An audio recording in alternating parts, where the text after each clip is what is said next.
Hi foodie friends, so tomorrow's Taco Tuesday and I'm just doing this one day in advance. These are taco birrias from last week and I thought I would do a little tutorial. These are my friend Mary Lou's recipe.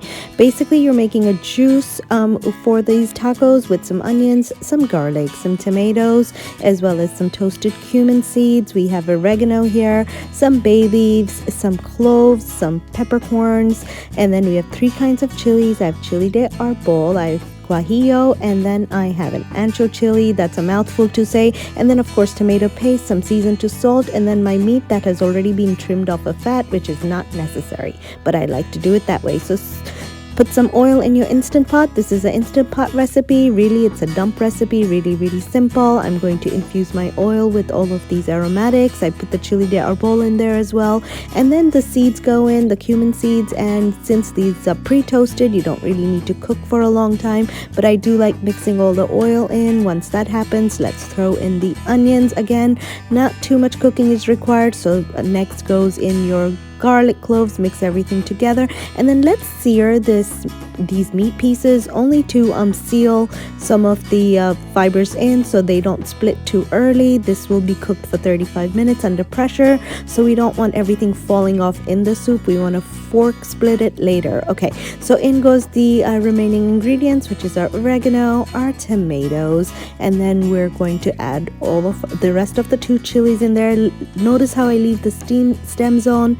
It's just easier to pluck them out later when these get nice and soft in the cooking process. So then add your tomato paste and then season everything with salt, enough for the juice plus the meat.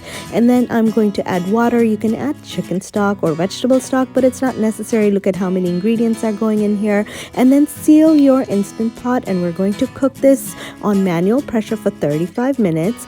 And once that is done, make sure you NPR. Once NPR'd and ready to open, let's open this up. Look at how beautiful the meat stayed intact, but at the same time it's going to be also forked through. Let's take the rest of the ingredients and blend them together into this nice velvety sauce. Look how smooth this is.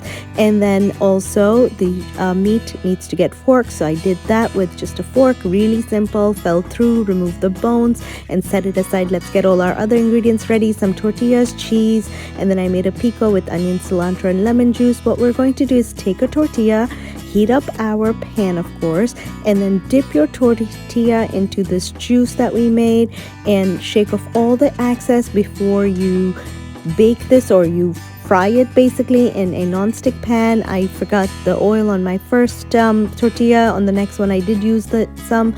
Add some cheese to the cooked side while the other side is cooking. Add your meat and then your seasoned onions and cilantro over the top. Fold over and cook till crispy on both sides and the cheese is completely melted through.